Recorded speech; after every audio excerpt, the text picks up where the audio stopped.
Well, it's that time of year when PBS NewsHour invites two of our regular literary critics to highlight their favorite books of the year. Jeffrey Brown picks up that conversation for our Arts and Culture series, Canvas. 2025 was another year of great releases across an array of genres. For a look at which books you should be reading and gifting this holiday season, we're joined by two of our favorite readers and recommenders, Maureen Corrigan, a professor at Georgetown University and book critic for NPR's Fresh Air, and acclaimed author Ann Patchett, who's also the owner of Parnassus Books in Nashville, where she joins us. Nice to see both of you again. So let's start with fiction, as we often do. Ann Patchett, I'm going to start with you and give you two picks. Okay, I'm only going to take one of the two picks because my other pick is going to be my best book of the year. This is very close to my best book of the year. This is The Loneliness of Sonia and Sonny by Kiran Desai. It was shortlisted for the Booker Prize. It is a sweeping epic about two young people who are both from the same small town in India. They are living in the States. And when they're in the States, they feel too Indian. And when they go home to India, they feel too American. And this is the story of how they slowly wind their way to one another and maybe cure their loneliness. Kiran Desai is a brilliant, all-encompassing writer, and I love this book. Okay, and I love Ann Patchett. She makes her own rules. When I give her two, she takes one, and she'll take her other one later. Maureen, do you want to take two? My first pick is The Antidote by Karen Russell. Nobody does the old, weird America better than Karen Russell. This novel is bookended by two real events, an epic Dust Bowl storm and an epic flood in 1935 in Nebraska. And in the middle is our main character, a prairie witch called the Antidote, who holds people's memories that they otherwise can't contain. Mm-hmm. My other one is by Lily King, Heart the Lover.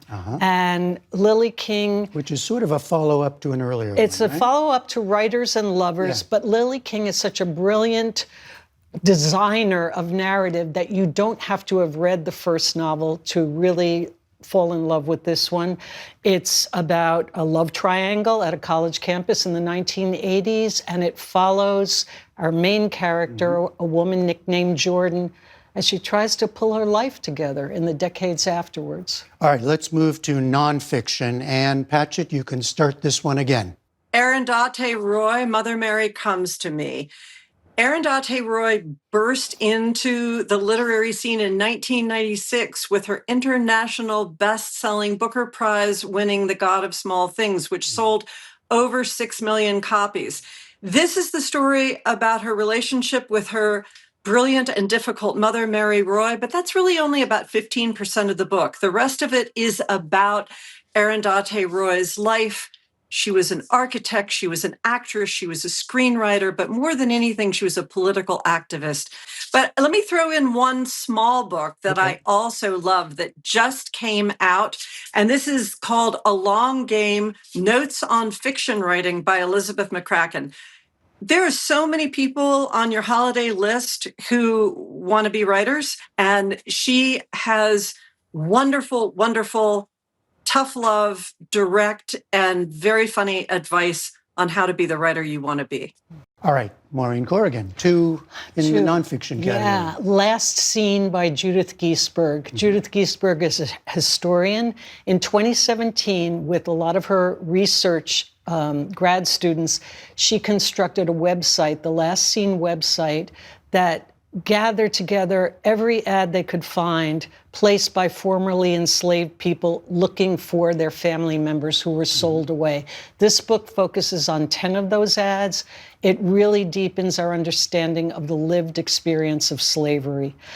So that's one. And then switching gears, Patti Smith's Bread of Angels. Her latest memoir. Her latest memoir in this year, which celebrates the 50th anniversary of her landmark album, Horses. Patti Smith is such an American original, and her prose is both filled with poetry, but also this rough authenticity, and I love her. As do many. Yes, yes. All right, now, Ann, I've been to your great bookstore in Nashville. I know you have a wonderful children's book section, so this one's just for you. All right, let's start off with my favorite picture book this year, If We Were Dogs by Sophie Blackall.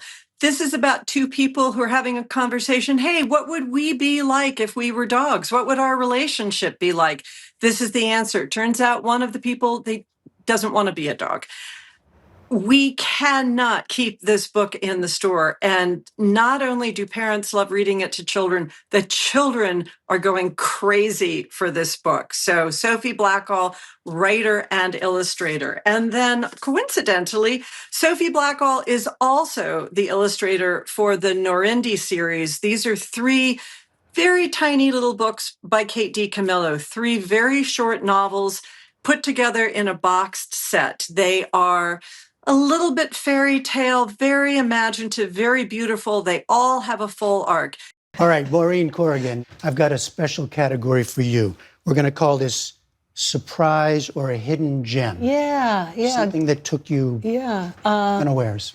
Gertrude Stein and Afterlife. I didn't think there was a lot left to learn about Gertrude Stein. This is a new biography. A new biography. Somehow Gertrude Stein inspires, I think, almost an obsessive investigatory zeal in her biographers. And I read this at night before I went to sleep, like a detective novel. It goes deep into Stein's life in Paris and, of course, her relationship with Alice B. Toklas, but also the afterlife, how her reputation has been constructed, reconstructed. It's fascinating. And Anne, your favorite book of the year that you could not live without? Buckeye by Patrick Ryan. This is just such a terrific novel.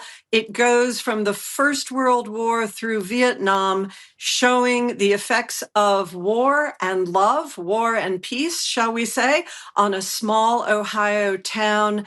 This is a book that women will love, that men will love, that, if you have someone on your list who says, oh, I only read nonfiction, they still will love this book. It really meets everyone's needs, and everyone who comes to the store has loved it. All right, Maureen Corrigan, a favorite. Gosh, don't make me. I am making you. The Antidote. I would come back to Karen Russell. That's the book I'm going to keep thinking about long after Christmas and the holidays and everything. It's an amazing book.